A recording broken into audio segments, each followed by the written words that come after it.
up, Trout Sniffers? Episode 80, Video Rot. Aaron here. Riverman, what's going on? What's going on is this is our first regular stream after Romero month. It was exhausting. I'm tired. I don't want to look at that old, raggedy, rest his soul man. You don't look at those Coke bottle glasses anymore? No, not for a minute. But it was fun. The episodes came out great. If you guys are listening to this live, like I hope you are, it's every Wednesday at 8 p.m. Central Time. If you can't read, if you're here live, tomorrow our final episode will go up for everybody, which is the Romero tier list, which is all encompassing. It featured Gamer Guy reviews. You might know him as Will here in the chat. And shout out to Will. He was great, man. Yeah, it was really a fun time, a really thorough review, and the episode before that where we just sort of did the retrospective. But yeah, so if you guys will allow it, this week we just sort of wanted to palate cleanse. We're just going to shoot the shit. We're going to see what's new with everybody. We're going to talk. We're going to see where it goes. I have a couple of things I want to talk about that I think will be maybe things everybody can relate to. We have a couple of pickups that we'll both kind of discuss, and we're just going to check in on everybody. How does that sound? And if you're not with us streaming live, that's cool. These episodes usually go up the week after. I've been doing about Thursdays lately, but like I said, make sure you guys are liking the stream if you guys are here. If not, like the video that goes up, and continue to support us, man. We love you guys. We do have a clips channel. If you guys want to follow that, I just want to take a second to say hello to, we got Blaine in the chat. What's going on, dude? Let's see. Hold on. Blaine Lipscomb is an interesting last name. Is that Irish? I forgot I have my, I guess technically my last name's out there, but yeah, it's German. So it'd be Lischcomb, I think. And yeah, there's a lot of, I think comb technically means spring, like water, like a spring, sort of like Holcomb, Lipscomb. There's a whole bunch of stuff. But fun fact, it's not my birth name. My dad was adopted. So by blood, I'm a York, which is very, very English. So, but you know, I probably got German in me. I know I've had Todd in me. I'm just kidding. I'm pretty full blown Swedish myself. So I like how he just brushed past that. He's like, yeah, whatever. I was in him. No, you're full blown Swedish. Yeah. I don't know if I've ever really asked that question. I'm a total mutt, so I guarantee you I probably have German in me. I probably got Irish, Scottish, English, the whole. I got a quarter German, the rest Swedish. Oh, okay, interesting. Well, that's why you and your family's so damn tall. Yeah. You guys are Vikings. Absolutely. Like you're pretty tall, and your brother is freakishly tall. So it's yeah. They were pretty much farmers once I came over to the States, but yeah, we're from Sweden. So maybe I'm not like full. Maybe I don't have enough German in me. Maybe I've got a little Austrian, and I'm like that little short fuck Hitler. You know, I wonder if this is gonna get like blocked and demonetized because I said his name. It's a historical figure. He's a terrible person. I'm not saying he's a great guy, but that would be very devastating. Did you know that he got rejected from art school? Yes. And he was a brilliant artist. And I don't know, man. Just I did a book report on him in 3rd grade. What could have been had he might have just become an artist because he was good. I was huge into like World War II. I thought you were going to say you were huge into him. Like, whoa. No, World War II history and stuff like that. When I was in elementary school, like I was big into wars, and I found it fascinating, and I did a book report on him. So. Yeah, fascinating stuff. But anyway, I don't really know anything about my genealogy aside from my birth name. But anyway, York is probably a more palatable name. Like if I was ever a celebrity, maybe I should consider changing it. Like an Aaron York joint. Aaron Lipscomb. What's your mother's maiden name? I like my mom's maiden name, Whited. Like I didn't know that. Yeah, Whited. So it's just white with a D at the end. So Whited's cool. Well, Lipscomb, I guess, is it's an ugly name. I mean, you know, but it's a cool name because nobody of note really has it. You know, so that would make you stand out. But it's not a very attractive name. And it doesn't really roll off the tongue, I don't think, very well. And it just sounds icky. York is a great name, 1 syllable. There's just a lot of famous Yorks out there. So I don't know if you'd want that. But, you know, York's a great name. Aaron York. The shorter, the tighter, the better. Just like Riverman's Hole. And but White is an awesome name because I've literally never heard of anybody with the name Whited. No Diddy, no Diddy, guys. Yeah, but White is a cool name too. So we'll see. It is what it is. We'll see if I get famous first. That'd be great. Someone give me money. Give me lots of money. There's a Lipscomb University in Tennessee.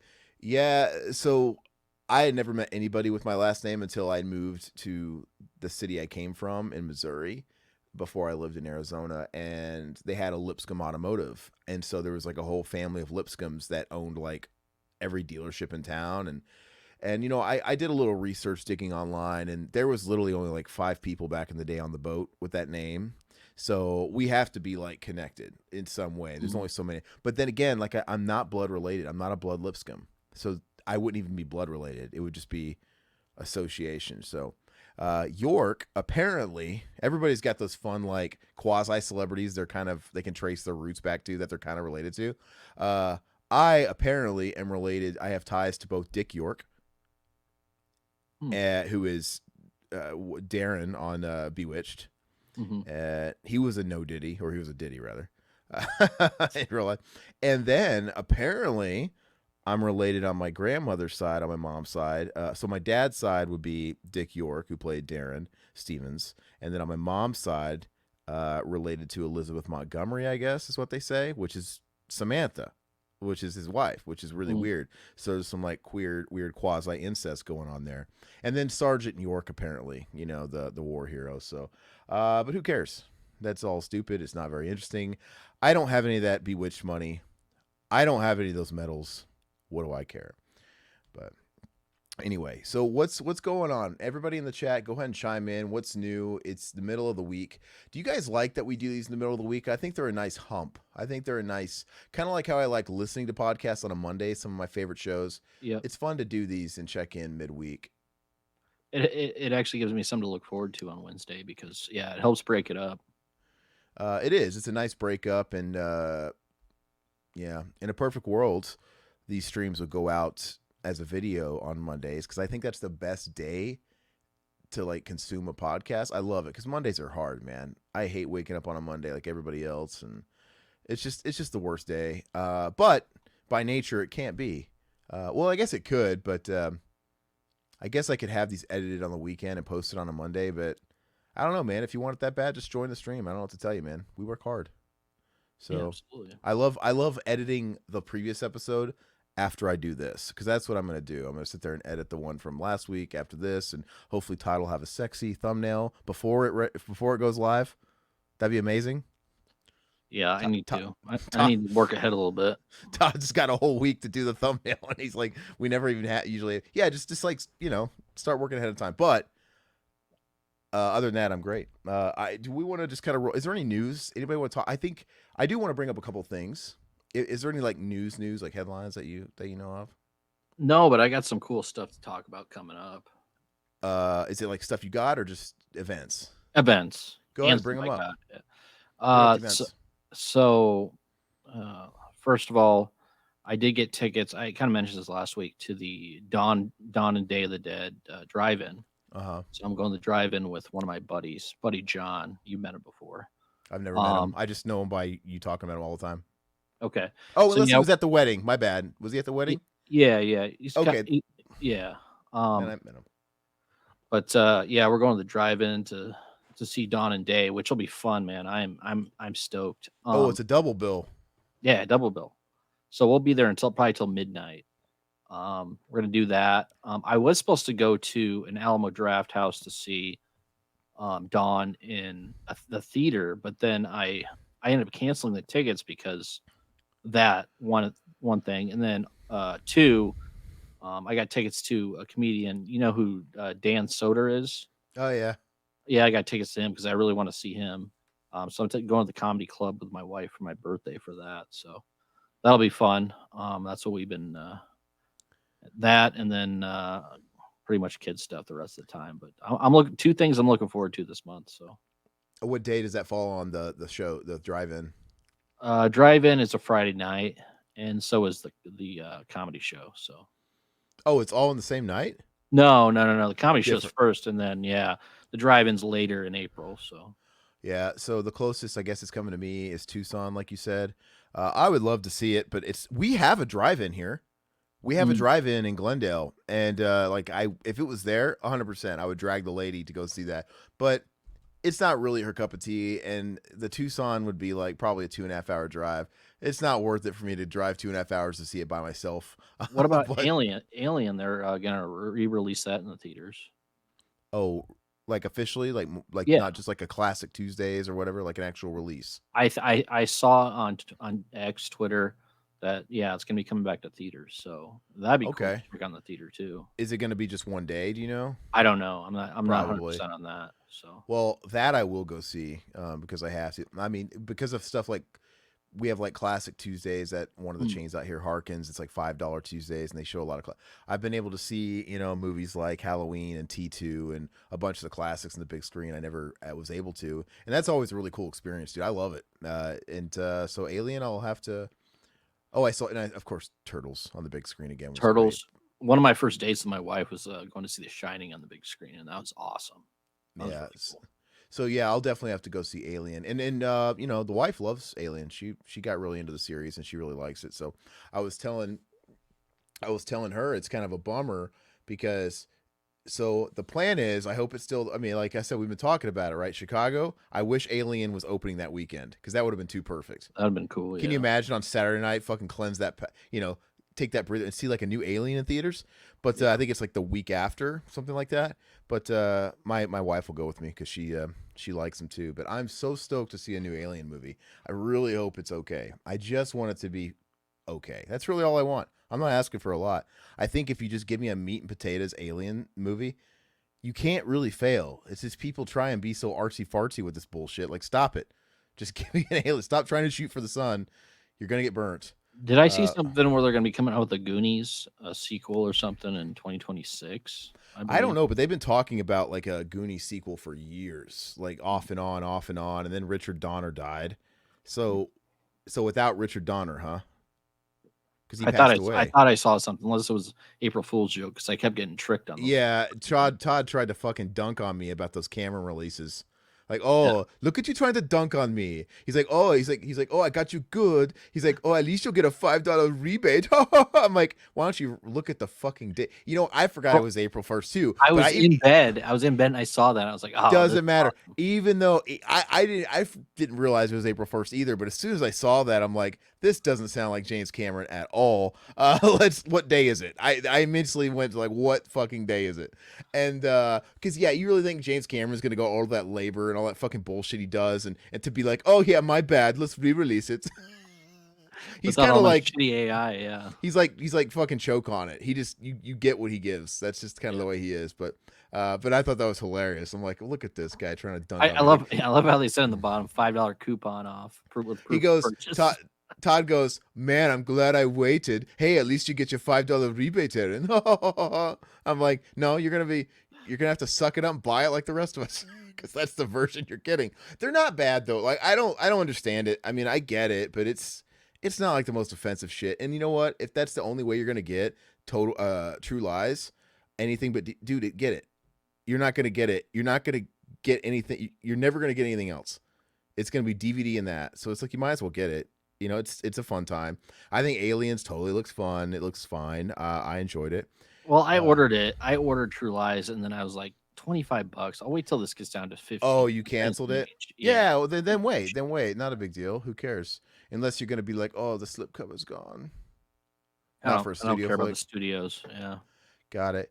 Yeah. Oh, so Blaine, that was going to be one of the things I was going to talk about. Eddie Furlong was on Michael Rosenbaum's Inside of You podcast yesterday, and the T3 story was insane.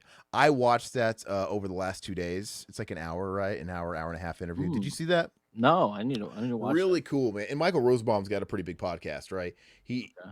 he played Lex Luthor on Smallville back in the day, and he's a big film geek and stuff. Like his whole podcast setup is movie posters, like Mhm. Aliens and Halloween. He's got Friday 13th mask.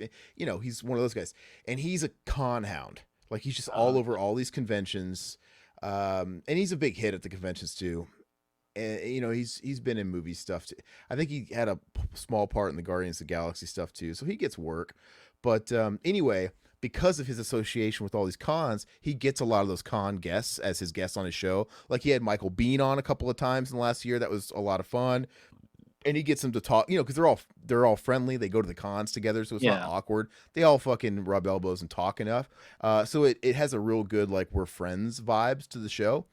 And yeah, the Eddie Furlong episode was great. And I have to say, I have a bit more respect for the Furlong after seeing it because he seems healthy, not in the way he looks. I mean, he looks like absolute shit, but you know, Getting I mean, older. like his weight and stuff like that. But his spirits are there. Like he sounds normal. He's healthy. You really believe he's sober. He sounds sober, collected, and he's not one of these guys that's bitter. He gets real candid and open about his history, and because without him, he wasn't doing interviews for the longest time, and he wasn't really doing cons, and he still doesn't do that many, but he started doing a few cons, and I would always just see him when we're going off just pictures of him and like how disheveled he would look and stuff. Dude, it just you paint a perception of him. That's the way I did. Like I'd see him in his shitty apartment doing cameos, and I'm like, man, he's probably down on his luck and he probably hates life and not.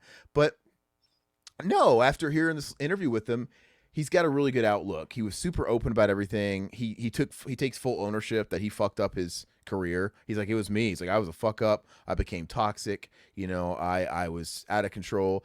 And right now I'm just trying to pick up the pieces. I'm sober. And he was basically, he was asking good questions like, and do you are you kicking yourself? Do you feel he's like, I just live in the moment, man. It is what it is. Like, I'm just glad to be getting by. The house is paid. It is what it is. He told the T3 story, which I have heard. I heard that he was fired from T3 because of his reckless behavior, drugs. That's all I really knew that was released out there.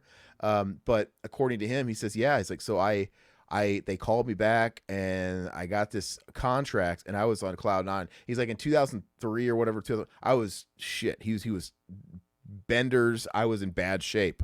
And, but at this point, Eddie wasn't too far gone because it was in like 2000 or 2001 that he was still doing like American History X. Right.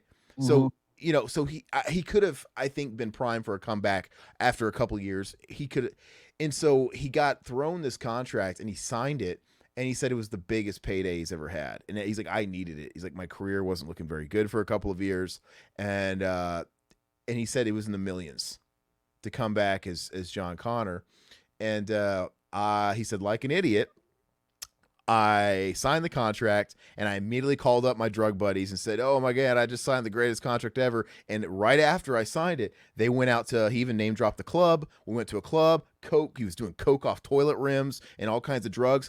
And then all of a sudden I was having a great time on the dance floor. And then I wake up and I see bright lights and everybody's surrounding him and he OD'd. It's like I OD'd. Oh, and it was all this stuff. And then sure enough, people leaked it to the news. The next morning I was fired from T3 because what he said was I had to sign I had to sign in the contract that I could not do drugs. There was a no drug clause. He can't fuck up basically because he's a liability. You get one chance. And he wasn't even like mad at them. He's like, dude, it's like and Michael Rosenbaum was asking him stuff like, man, how did that make you feel? Like, did that make you spiral even more out of control? He was just like, I mean, yeah, it was bad. I felt bad, and I reacted how you think I would act, but I signed the contract, man. It's like it's my fuck up. I literally just signed the contract, and then I went out and did exactly what the contract. You know what I mean? Like I was a fucking idiot, basically. He was talking about being a dad, and he was talking about he was even being real about like the projects. He's like, I'm getting back into acting, and he's like, he asked him, do you find yourself living with it now that you're sober? Do you find that people look at you as a liability and it's hard to get work? He's like, yeah, it's just one of those things. They look at me and I have a history, and I take what I can get basically. And it's like, and I'm just trying to pick up the pieces. And at the end of the day, basically, he's not doing T2 anymore, and he's not doing these movies with Edward Norton anymore. But he's happy to be doing some kind of work and getting paid and paying the bills and stuff. Because he was saying even during like the lockdown, he blew through his savings. Even during the lockdown, when I guess he would have been sober. Because I think he went to rehab in like 2019 and got clean. So he's been sober for a minute.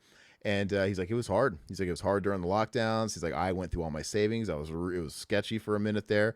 But, doing the con thing and He talks about the work he does. He's like, yeah, man. He's like, the movies aren't good. He's like, he didn't say that verbatim, but he's just like, you just take what you can get. And Yeah. he was even saying, he's like, look, he's like, yeah, man, you got to do it. He's like, you're at a position. It's like, sometimes you just got to do the job. And then if you stay in the game long enough, you'll get a bone thrown at you and you might do a project where it'll actually resonate and be something good. And he's like, yeah, he's like, it is what it is. So which tells you, what's that? The Forest Hills, these movies like Forest Hills. Yeah.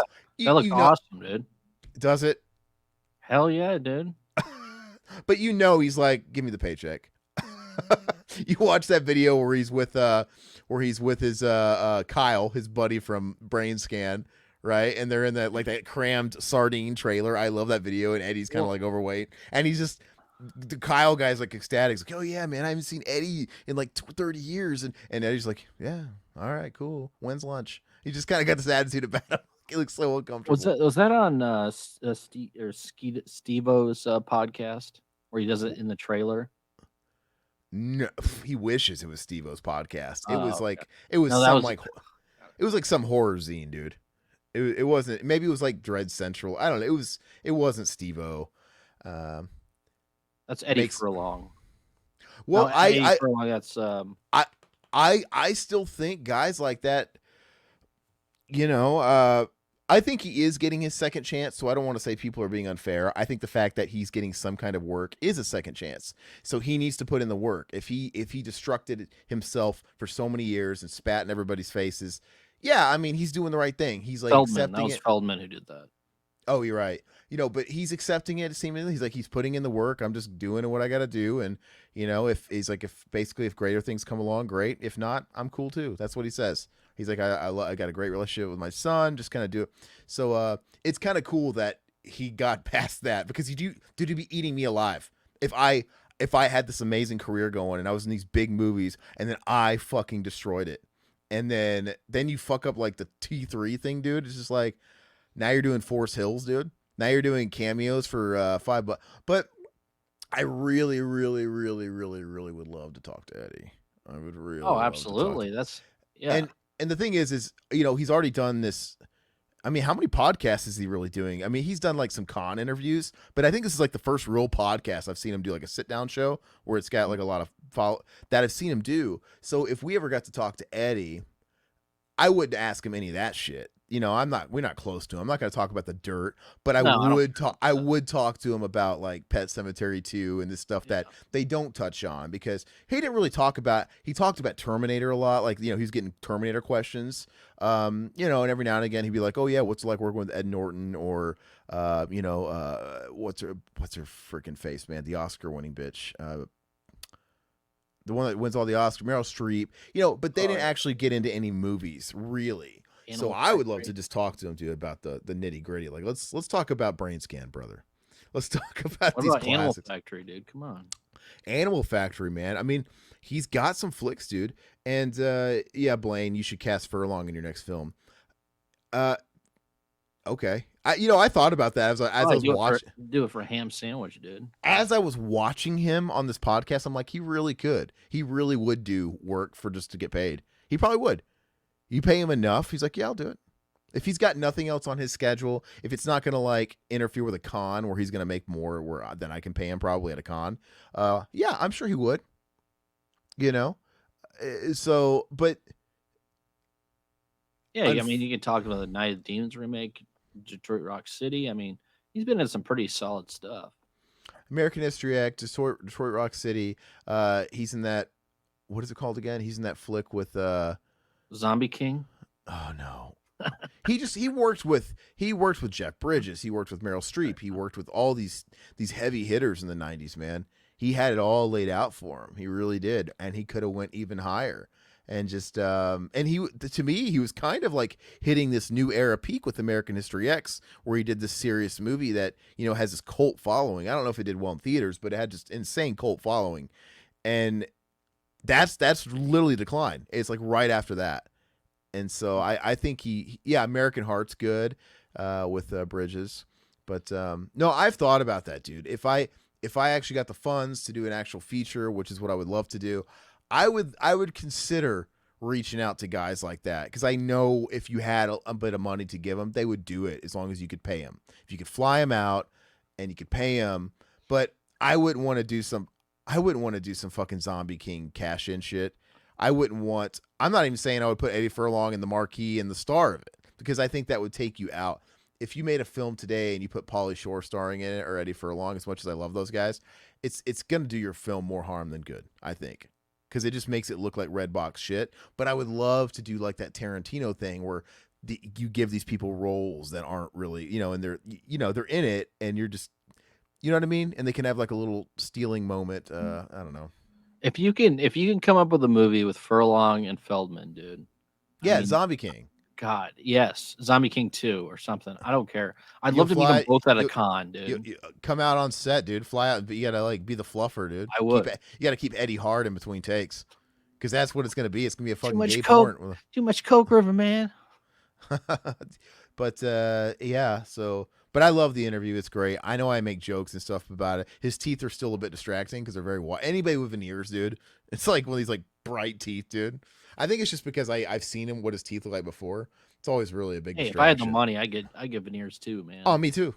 Me too, 100%. But you can choose the tint you get, and these people that go like, I think I people wouldn't get a go little ultra white. Yeah. people get a little excited. Oh, it's like, oh man, I'm gonna get the whitest. I want clean. I've never had this white of clean teeth in my life because obviously they're getting veneers to begin with because their teeth are shit. So I think they get a little crazy and then they regret it. It's like, dude, stop aiming so high. Just get a normal, nice shade that looks normal, dude. It's like the Boogie 2988 teeth, dude.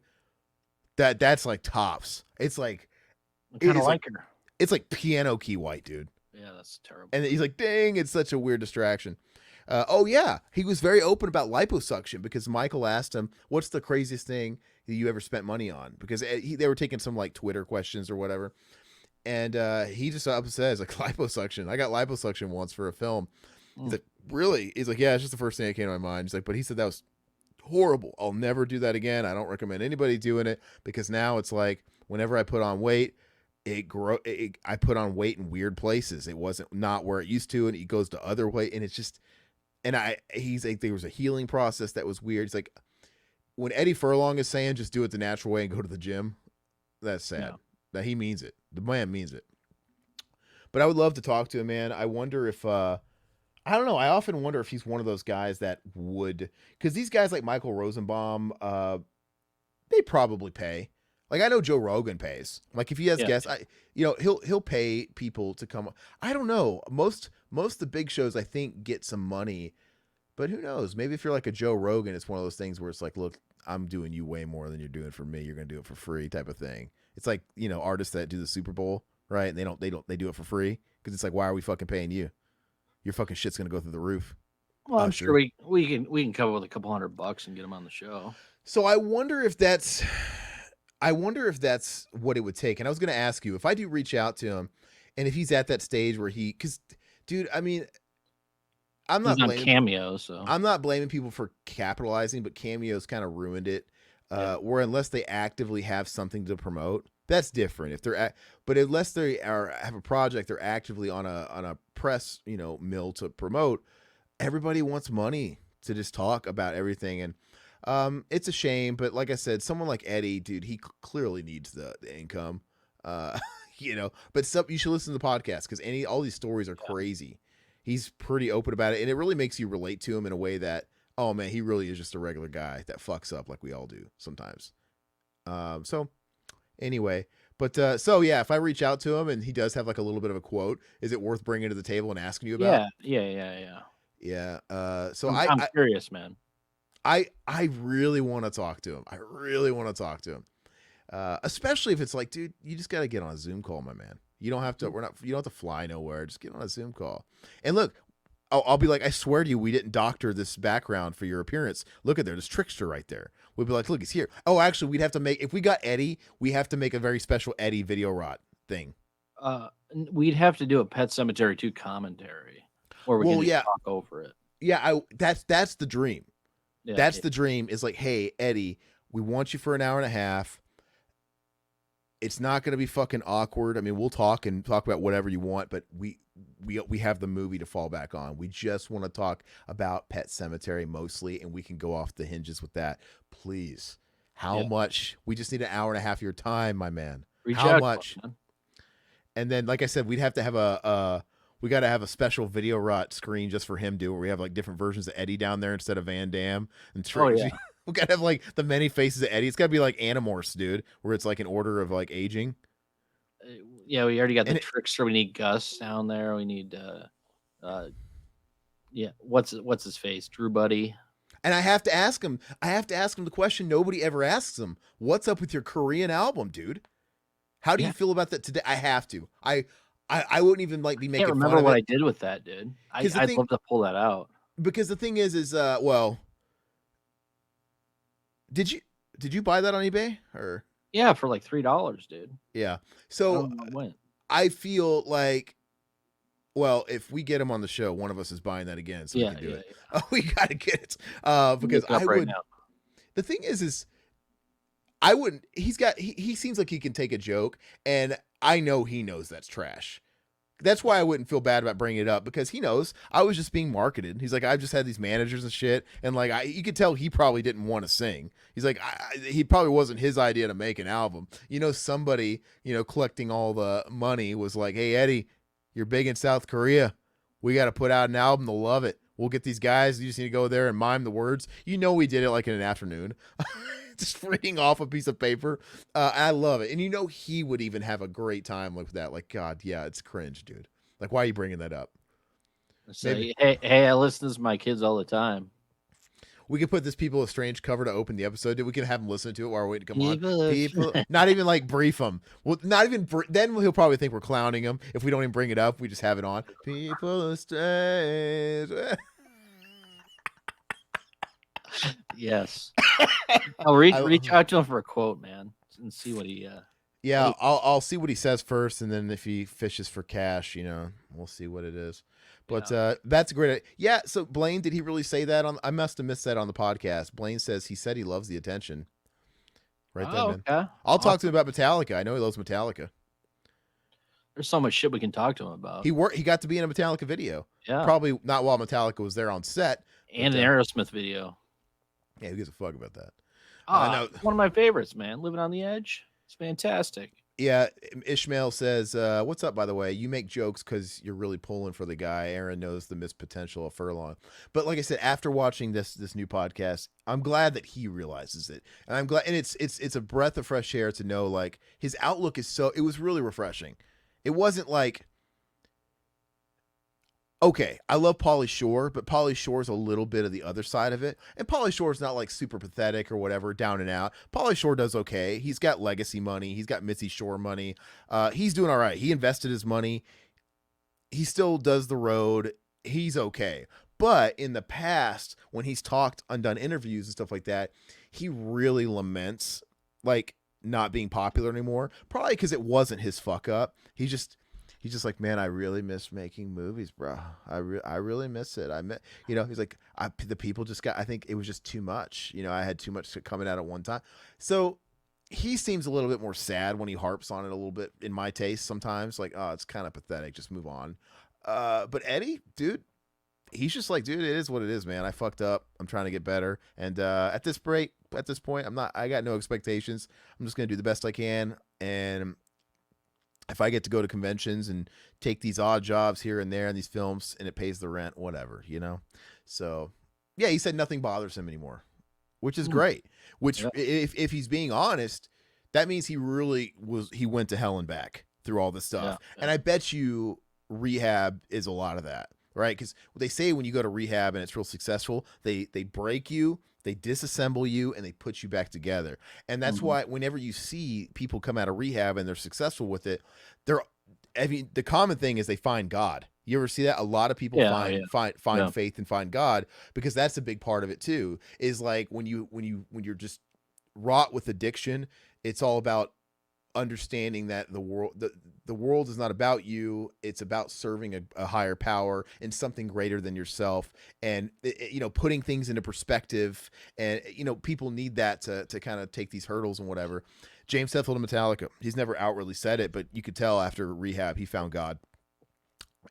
He says little things that hint at it, but I think he's afraid of being polarizing, so he doesn't talk about politics or any of that stuff. But he's got religious tattoos all over his body now, and he just got one in the middle of the tour, the first leg, on one of the stops, he got like the literally like the Jesus hands and a cross on it hanging down the road. It's like, what the? I mean, he's got like I can't remember what quote it is from the Bible, but it's a straight up New Testament quote. So it's like he's clearly, he went through the whole thing.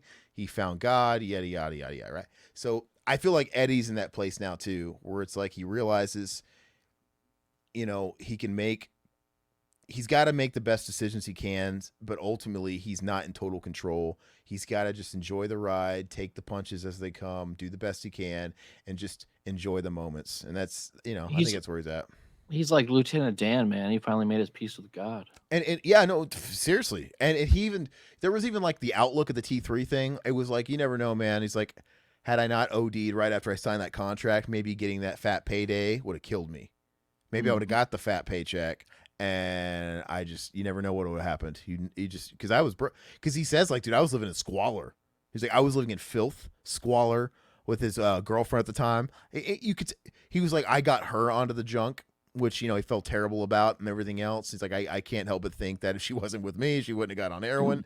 And, but he was honest. He's like, dude, we were living in trash. We'd wake up.